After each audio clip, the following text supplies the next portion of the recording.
Hey, morning. About seven this morning. I think I plan on getting up a little earlier, but it's still good. I'm still the only one out here. So I'm the only one up. I hear the birds chirping. It's nice. It's what barbecue is all about. Gotta get up early and get to it. When I was a kid, I used to think sleep was more valuable. Older I got, now I know. Get up, the early bird gets the worm. They tell you that early. Throw some ribs on there. It's my thing, you know I love those ribs. Got my Coronado grill over here. My offset, smoking my char grill or offset. Guy like me love that offset. It's my favorite. Get into it, got that good cherry wood.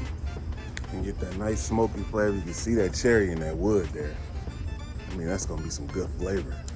Grill could be nice and up to temp. You guys check it out.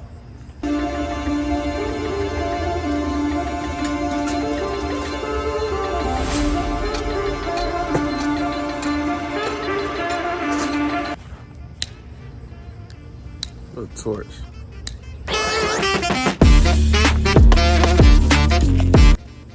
Wake the neighbors up. One of the number one things I like to tell people that you really can't skimp on in terms of, getting on the grill, getting on the smoker is keeping your grill clean, man. You gotta keep your stuff clean, especially a smoker. You'll think you're just getting on and putting that meat on there and all that fat and whatever marinade you used, but mostly the fat rendering off the meat.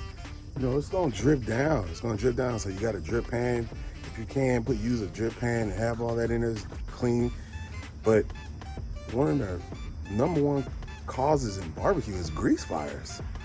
The grease, people don't account for that grease that's, in there. I actually just clean I always clean my grill. Every time I use it, I clean it.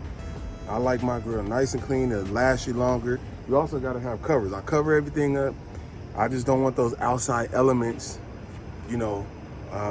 tearing my stuff apart, tearing my investment apart. I want to get as much life out of it as I can. I cleaned my grill the last time I used it, getting ready to get it going today, and I noticed that it was some more grease that had just come off of there. This grease it'll burn off, but I've seen so much grease that sitting in that bottom area that catches fire, man. I mean, it's gonna be hard to deal with. It's gonna be hard to take. Always clean your grill. Readily available to you. You put it together yourself, and you're going. But this is good for home. This is good for home and the family. And you want to have some nice small party of people. This will work just fine. I've actually done a couple modifications to mine so that I can get more smoke into my meat, and because what we got over here, this is the offset side, and it's going to travel. The smoke is going to travel through and come out of this chute here. Modified this piece that on the inside, poked holes in it, so that the smoke could come right up to the meat. And it's just an artistic thing. You got to be really into it. You can't just do it. I don't do it. I get in there and I do it right the first time, all the time.